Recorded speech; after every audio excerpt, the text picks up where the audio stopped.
महान विचारकों से मार्गदर्शन। सन 1895 में होम रूल की संस्थापक श्रीमती एनी बेसेंट के साथ सरोजनी ने इंग्लैंड की यात्रा की। महीनों चलने वाली इस समुद्री यात्रा के दौरान उन्हें एनी बेसेंट का भरपूर स्नेह प्राप्त हुआ। उनके सानिध्य में उनमें नए नए विचारों का उदय हुआ, जिसमें उनके दृष्टिकोण को व्यापक विस्तार मिला। 16 वर्षीय सरोजनी कैम्ब्रिज यूनिवर्सिटी से पढ़ाई करना चाहती थी, परंतु उसमें दाखिला लेने के लिए उनकी आयु बहुत कम थी। अतः काफी सोच विचार करने के बाद उन्होंने लंदन के किंग्स कॉलेज में दाखिला ले लिया। ऑर्थर से मित्रता। इंग्लैंड में भारतीय विद्यार्थियों के रहने तथा पढ़ने की व्यवस्था कुमारी मेनिंग ने संभाली हुई थी। भारतीय संस्कृति से उन्हें गहरा लगाव था, इसीलिए पूरे समर्पण भाव से वे इस कार्य में जुटी हुई थी। सरोजनी के रहने की व्यवस्था भी उन्हीं के पास की गई थी। सामाजिक स्तर पर कार्यरत कुमारी मेनिंग की अनेक साहित्यकारों, विचारकों, दार्शनिकों एवं कवियों से मित्रता थी। यदाकदा वे उनके घर बैठ के किया करते थे, जिसमें सामाजिक विषयों पर विचार विमर्श के साथ साथ साहित्य एवं कविताओं की समालोचना की जाती थी। संगीत का आनंद लिया जाता था। इन्हीं बैठकों के दौरान सरोजनी की भेंट ऑर्थर साइमंस से हुई। एक महान विचारक एवं अंग्रेजी साहित्य के समालोचक थे। उनका अधिकांश समय फ्रांस और इटली में व्यतीत होता था। उन्होंने न सिर्फ प्रसिद्ध पुस्तकों का संपादन किया, बल्कि कविताओं की रचना भी की। सरोजनी ने उन्हें अपनी कुछ कविताएं दी। उनका अवलोकन करने के बाद वे सरोजनी के लेखन से अत्यंत प्रभावित हुए। उनमें उन्हें भविष्य की कवियत्री दिखाई दे रही थी। उन्होंने सरोजनी के साथ लेखन संबंधी महत्वपूर्ण बिंदुओं पर विचार विमर्श किया। शीघ्र ही यह भेंट गहरी मित्रता में परिवर्तित हो गई। कुछ वर्षों बाद जब सरोजनी का प्रथम काव्य संग्रह द गोल्डन थ्रेशहोल्ड स्वर्णिम देहरी के नाम से प्रकाशित हुआ, तब पुस्तक की भूमिका में साइमंस ने लिखा था, जो लोग इंग्लैंड में सरोजनी से परिचित थे वे जानते हैं कि इस लघु काया का समूचा जीवन उनकी आंखों में केंद्रित हो गया था। वे आंखें सौंदर्य की ओर उसी सहजता से मुड़ जाती थीं, जिस प्रकार सूरजमुखी का फूल सूर्य की ओर। तब वे आंखें ऐसी खुल जाती थीं कि केवल आंखों ही आंखें दिखाई देती थीं। वे हमेशा सिल्क की साड़ी में लिपटी रहती थीं। वे कद में छोटी थीं। उनके लंबे काले बाल उनकी पीठ पर नीचे तक खुले लटके रहते थे। उसके कारण उन्हें देखकर किसी बच्ची के होने का भ्रम होता था। वे बहुत कम बोलती थीं और जब बोलती थी तो मधुर संगीत जैसे मंद स्वर में। वे जहां भी होती सदैव एकाकी लगती रहती। साइमंस आगे लिखते हैं, उनमें कुछ ऐसा था जिसे शायद ही व्यक्तिगत कहा जा सकता है। मैं उसे उनकी उत्कट चेतना या प्रज्ञा कहूंगा।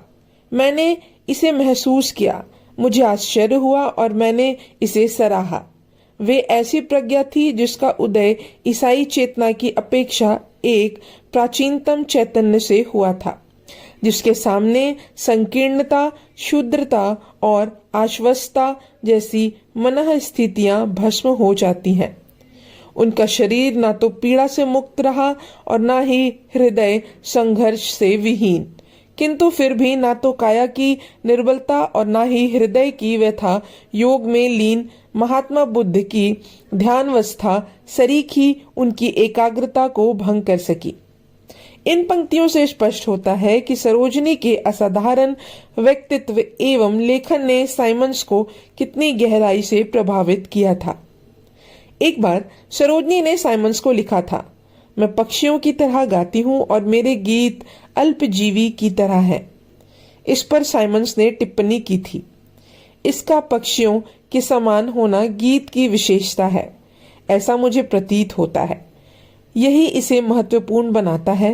यह संकेत है दुर्लभ प्रवृत्ति का, प्रवृत्ति जो पूर्व की उस महिला की है जो पाश्चात्य भाषा द्वारा भाव ढूंढ रही है तथा कुछ हद तक पाश्चात्य प्रभाव के अंतर्गत वह संपूर्ण प्रवृत्ति को व्यक्त नहीं कर सकती।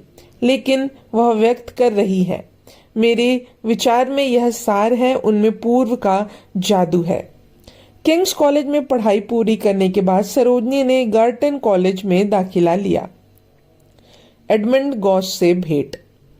सरोजनी का व्यक्तित्व इतना आकर्षक और सम्मोहित कर देने वाला था कि लोग सहज ही उनकी ओर आकर्षित हो जाते थे।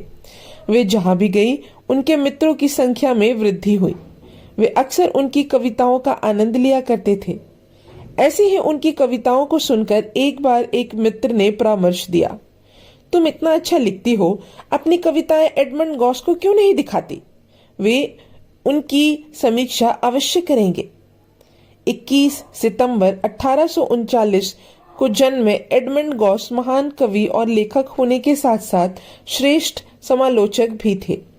उन्होंने जीवन का प्रारंभ ब्रिटिश म्यूजियम के पुस्तकालय में सहायक के रूप में किया। सन 1875 से 1904 तक बोर्ड ऑफ ट्रेड में अनुवादक के पद पर कार्य करने के बाद वे हाउस ऑफ लॉर्ड्स लाइब्रेरी में मुख्य अध्यक्ष के पद पर नियुक्त हुए। 1873 में उनकी कविताओं का संग्रह पुस्तक रूप में प्रकाशित हुआ। इसके साथ ही उनकी गिनती तत्कालीन प्रसिद्ध कवियों में होने लगी। एडमंड गॉस के नाम से सरोजनी अपरिचित नहीं थी। भारत में रहते हुए ही उन्होंने गॉस द्वारा लिखित अनेक कविताओं एवं पुस्तकों का अध्ययन कर डाला था।